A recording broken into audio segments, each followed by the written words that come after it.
Hello students, good morning and welcome to my channel.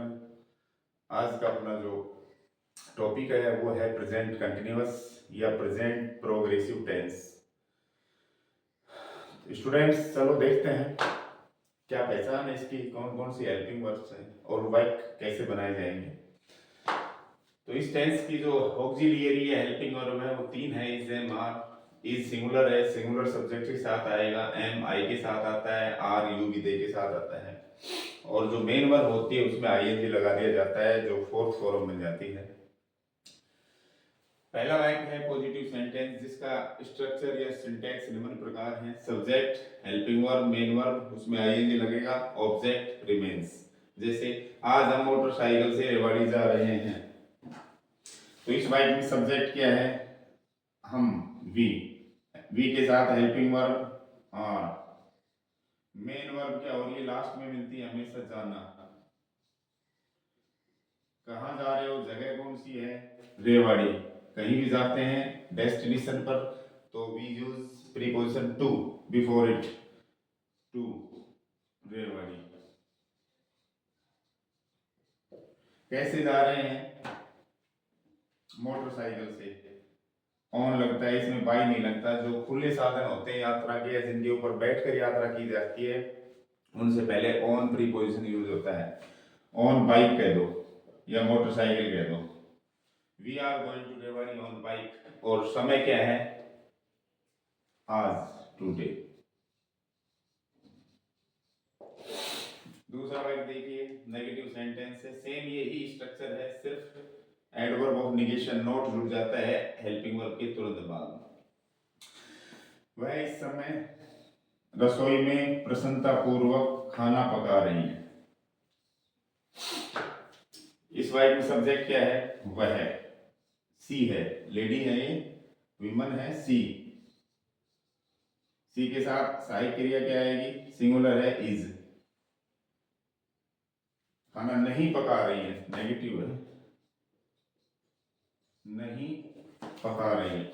इसके बाद note लगाइए, verb क्या हो रहा है? पकाना, कुक। ऑब्जेक्ट क्या है? क्या पका रही है? फूड।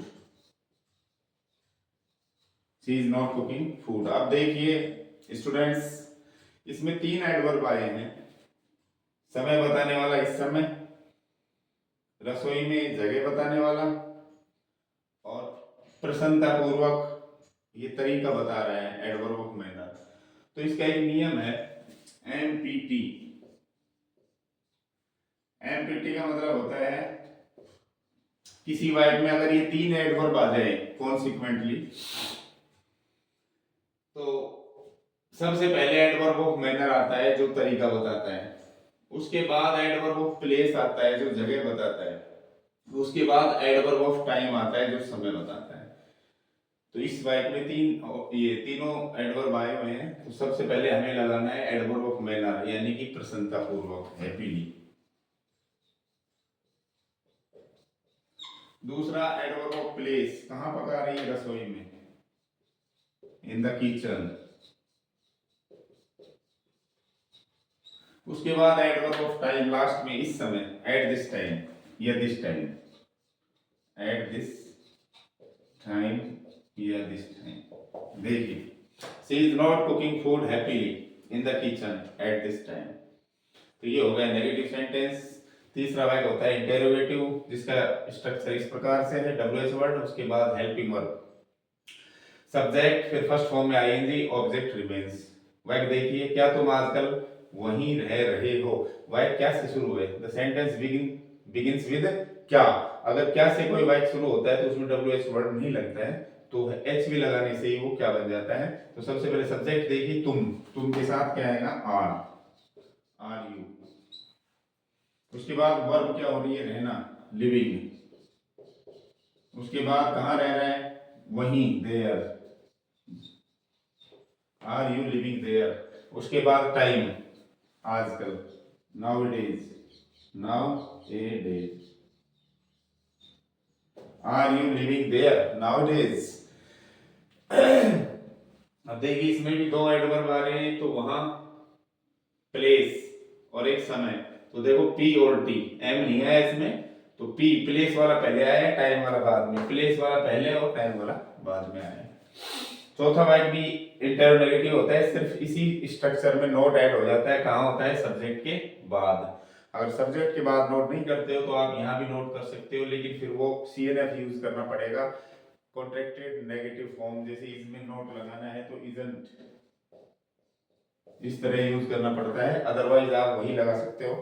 देखिए संरचना, इन दिनों लोग काम पर क्यों नहीं जा रहे हैं, तो इस वाक्य में ऐसा शब्द है जो प्रश्न बना रहा है, वो है क्वेश्चन वर्ड क्यों, तो वाई।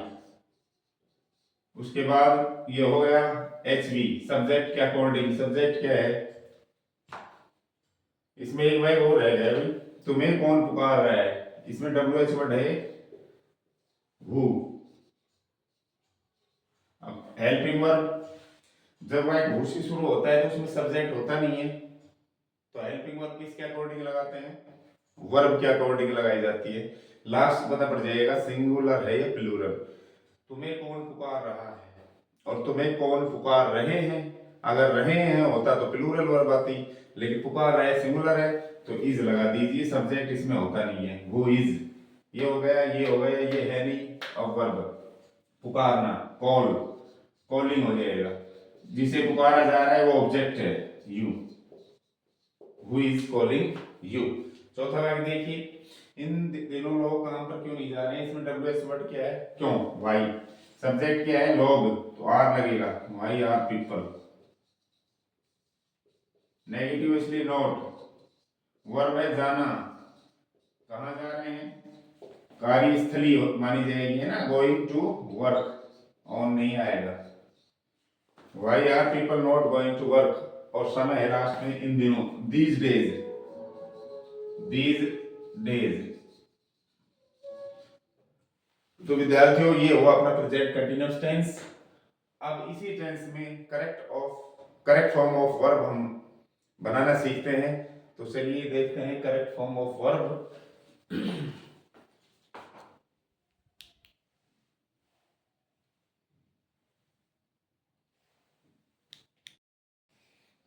तो चलिए देखते हैं प्रेजेंट कंटीन्यूअस टेंस में correct form of verbs. Dear students, एक सेंटेंस होता है इंपेरेटिव, जो कि वर्ब की फर्स्ट फॉर्म से, डोंट से, प्लीज, काइंडली या लेट से शुरू होता है। जैसे हेल्प मी, मेरी मदद करो, ये फर्स्ट फॉर्म है। डोंट टच मी, मुझे टच मत करो, छुओ मत, डोंट से शुरू है। प्लीज कम क्लोजर, कृपया नजदीक आइए, ये प्लीज से शुरू है। लेट मी गो नाउ, अब मुझे जाने दो, ये लेट से शुरू है।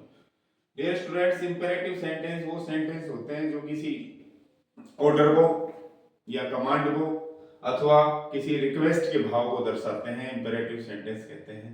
तो इंपेरेटिव सेंटेंस में हमेशा वर्ब की फर्स्ट फॉर्म का यूज होता है, वर्ब की हमेशा फर्स्ट फॉर्म आती है इंपेरेटिव सेंटेंस में। देख लीजिए चारों वाक्यों में फर्स्ट फॉर्म आई है। तो मेरा कहने का मतलब ये है कि अगर कोई वाक्य इंपेरेटिव है और उसके बाद कोई दूसरा वाक्य और आ जाता है तो उसमें हम प्रेजेंट कंटिन्यूअस का यूज करेंगे। इंपेरेटिव सेंटेंस के बाद यदि कोई दूसरा वाक्य है तो उसमें is am are first form plus ING का यूज करते हैं। देखिए उदाहरण, डोंट नॉइस, ये इंपेरेटिव सेंटेंस से पहले। सेव हिम, ये फर्स्ट फॉर्म से शुरू है, ये भी इंपेरेटिव सेंटेंस है। अब इन दोनों वाक्यों के बाद दूसरा वाक्य आ रहा है तो उसमें इज एम आर चौथी फॉर्म का यूज होता है। डोंट नॉइस, शोर मत करो, बच्चा सो रहा है, चाइल्ड सिंगुलर है, इज लगा देंगे और स्लीप में आईएनजी लगा देंगे, इज स्लीपिंग।